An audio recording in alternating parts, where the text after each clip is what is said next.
Donald for some reason. Maybe he had gone there once, or maybe some of the players had come to the States. And they remember Donald, how amusing he was and how witty he was.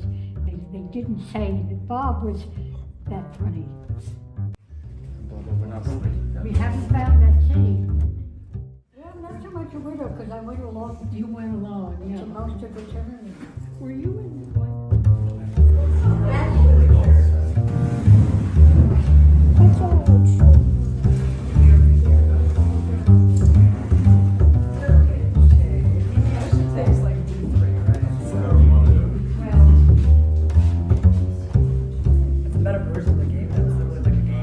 Well, first of all, congratulations, Irina. I think, it's very fitting that you are the first women's champion of the Marshall Chess Club, our inaugural Mona Karff Memorial event. Your picture is already on the wall. You have a very deep connection with the club. I think there are probably spans of time where you spent more time here than I did myself. So it's a wonderful thing to have you as our first champion. And it was thrilling chess. Congratulations on a perfect score of 5 out of 5. Some dicey moments there, but nonetheless thrilling to watch for the spectators online as well. And yeah, I just want to start by saying congratulations. Thank you, Greg. And I'm going to hand it over to our Vice President, International Master Solitaire. You said all the things I wanted to say. I'm sure that's not true. Okay, I'm going to read something to you. I'm very happy to have been asked to write the foreword to Alexi's book on the U.S. Women's Chess Champions. First, it's a walk through the history of chess. I had no idea that the Marshall Chess Club in New York City, the club I've played at since I was a little girl, was one of the first chess clubs in the United States to admit women members and supported women players by organizing the National Women's Championship for 2 decades beginning in 1937. This was written by Irina Krush. And to basically follow up on what Greg already said, I think it's very appropriate that the first women's champion of the Marshall Chess Club also happens to be an 8-time U.S. champion, women's champion. I think your coming here added prestige to the event, which we like and we need. I think Marshall's got a very long history of making women feel comfortable and presenting tournaments. And this was I'm not really sure whose idea this was, but it was a great idea to give it a shot. I think that the attendance was fine, and I think it will only increase after this. And I do want to thank you for playing, and I will congratulate you for what you did, for winning in such great style. It's great for everyone to actually watch a great champion play, and I think it's an inspiration to everybody.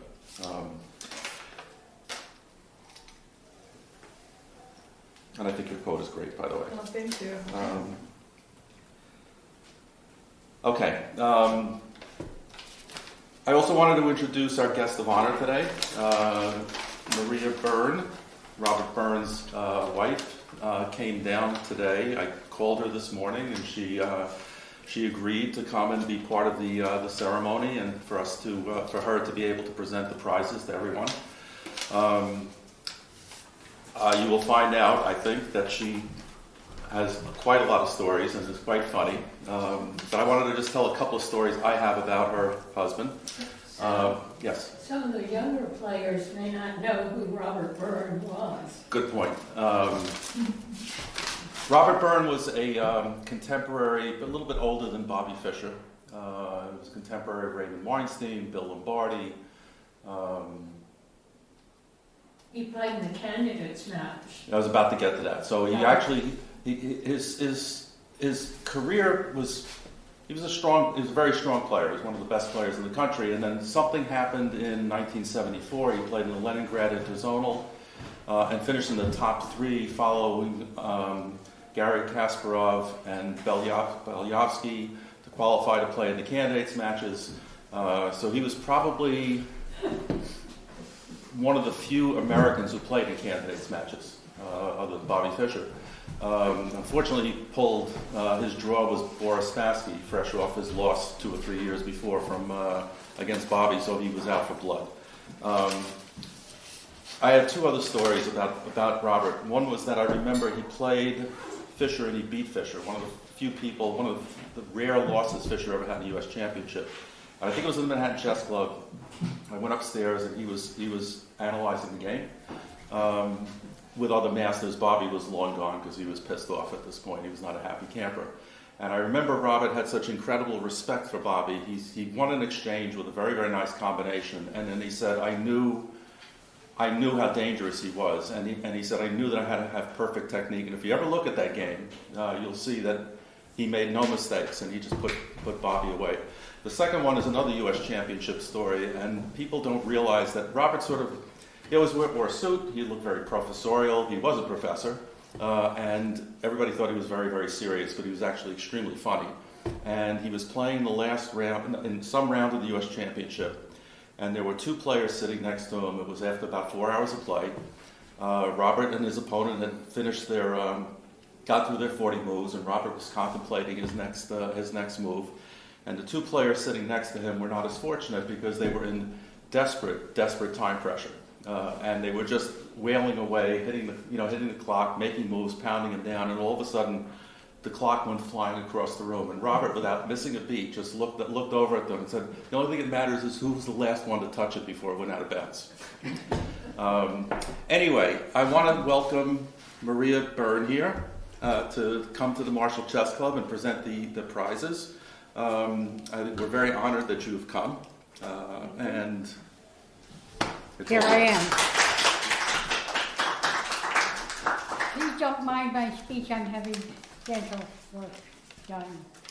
I'm sure you all understand. Anyway, I am so happy to be here. When I first met Bob, one of the places we came to a lot was here, so it has a wonderful, special memory in that regard. And I'm also thrilled to hear that there are women now playing a lot of chess. When I started out taking lessons, I was in my mid-20s at the time. I decided, well, I was teaching during the day and I had nothing to do at night, so I guess I would take chess lessons. And my father was a pretty good player, and he said, go down to the city, get somebody really good. And I had a wonderful, wonderful teacher by the name of Karff, wonderful man. And I thought I was doing pretty well, moving along, learning openings and memorizing them and playing with my dad and progressing pretty well. And I was persuaded to come down here to meet the players, because one year the United States Championship was here in New York. So Carl said, "You have to come down." I said, "But it's snowing. I don't want to come down when it's snowing." He said, "You have to come meet the wonderful players." So I came down here and I met Father Bill, and I met a lot of the other ones. And then he said, "Oh, here's somebody very nice. You have to meet Robert." And he had a German accent. He was from Deutschland über alles. As I am, I'm German. And he introduced me to Robert, as he called him. And we fell in love at first sight. And we started seeing one another. And I started going to his tournaments. And there was this one particular tournament, I was sitting watching the game, and he won a very nice game, he told me, which I didn't appreciate because I wasn't that far along. I thought I was, but I wasn't. And this lovely old gentleman came, and he said, "Grandmaster Byrne, I played you about 8 years ago. I know you won't remember me, but if I tell you my name and show you the moves, maybe you'll remember." And Bob was always very gracious, and he said, "Sure, sit down, make your move." So this nice gentleman sat down, and he made his move, and Bob said, "Oh yes, you moved this piece, and then I went here, and you went to the Bishop 5, and he went through the whole game," and I'm sitting there with my jaw slowly dropping, thinking, what am I talking about? I'm trying to memorize a few openings, and he remembers a game of 9 years ago, and he went through the whole game and showed where the mistakes were and how he had gotten to win the game, and that's when I gave up chess. Because I knew, I'm the type of person, if I knew I wasn't going to be wonderful at something, I wasn't going to do it. So that was my experience at chess, my first story. And I have another story about Bob, and which one was I going to tell? Can you, oh, all right, I know. This is when he was a child, and he and Donald used to play a lot. And he told me this story that one day they were playing, and Donald, being a dear brother, and they loved each other very much, said to him, I have to use the bathroom. Can we stop my clock? And Bob said, you go poop on your own time. Except he did not use that word. He used another word. But my decision was, since there are ladies here, to use that word. So that was my second story about Bob. But Bob was not only a chess player, he got interested in everything. We were going to Spain every summer, and I had gotten, as a child, taken to Spain and gotten introduced to bullfighting. You say to me, bullfighting? A little German-American girl getting interested in bullfighting? Yes, because my uncle left Germany and moved to Spain, and he went crazy. He went crazy over bullfighting. And after the war was over, he invited us over, and they wouldn't go, so they sent me over on the plane, actually, by myself. The stewardess was very nice. She took care of me. And then my uncle met me there at the airport, and he started taking me around, and I actually got to meet and see a very famous matador. You probably, this country not being that kind of a country, but maybe you recognize the name. Has anyone ever heard the name Manolete? No? Well, he was a very famous... toreador. What? A toreador? Yes, a very famous matador. Very, very brilliant. And my uncle followed him all over the country. He was crazy over him. And so when I married Bob, I mentioned that to Bob because we were going to Spain every summer. So we said, well, we must go and put flowers on his grave. And we did every year. We put flowers on his grave. And Bob got interested. We started going to the bullfights. And he got very interested in the bullfights. So at this one occasion, the other players were fooling around. There was another American player there, and they were going to tease Americans. So they said, let's play bullfight. And they had a couple of horns, and it was the other American's turn, and he said, let's see how you would do if I play bull and you go by me with your cape. Let's see how smart you could be. And the poor man didn't know what he was doing, and he's sticking out at all the wrong places, and he's running in all the wrong places, and it didn't look good. Then they whispered and they said, it's Bob's turn. But Bob had been watching a lot of TV things and a lot of presentations in Spain. He knew what he was doing. Stood there with his feet like this, chest out, chin tucked down, lips pouted in the right way. He knew how to hold the cape. The man ran by and went. And they had to go, ole! And that was Bob. As not only a wonderful chess player, but he could fool around and make believe he knew how to play with the bulls too. So I had some wonderful experiences in my life at chess. We loved Spain, we went to Iceland, we went all over the world, and there's nothing like chess. And I'm so glad that women and girls are getting into chess now. There's nothing better. I wish I had kept up with it, but I'm having fun rejoicing in all the girls and the women getting into it now. I think it's wonderful that you're getting into it and that now you're going to show what you can do with your brains, not just the men. And so I'm so happy to be here and to hear that there are girls and women now getting into chess. And I want to thank everybody for saying hello to me and greeting me here, and also letting me walk around and see what the marshal was like again after all the years after being here when I was a young woman. Thank you for listening.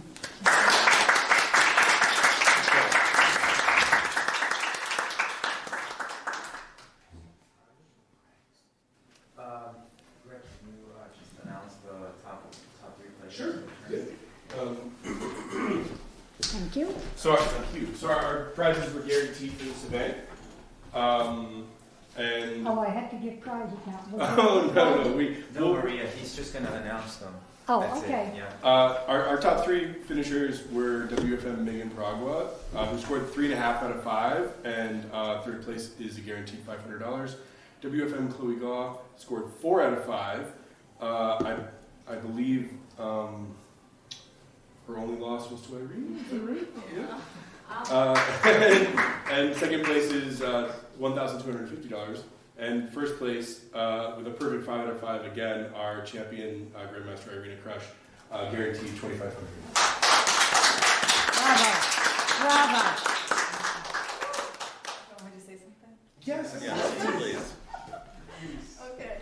All right. Well, first of all, thank you to the Marshall Chess Club for coming up with the idea for this Marshall Women's Championship. I think it's just very nice to give another good tournament for the girls and the ladies in the city. And I got to see some very strong players of like various ages come out to play, and I'm sure it's just going to get stronger as the event continues next year.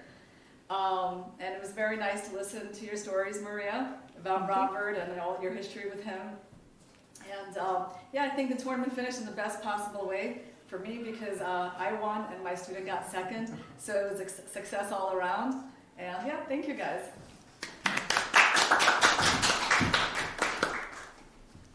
Chloe, did you want to say something? We want to give you a chance too if you want to say something. Okay.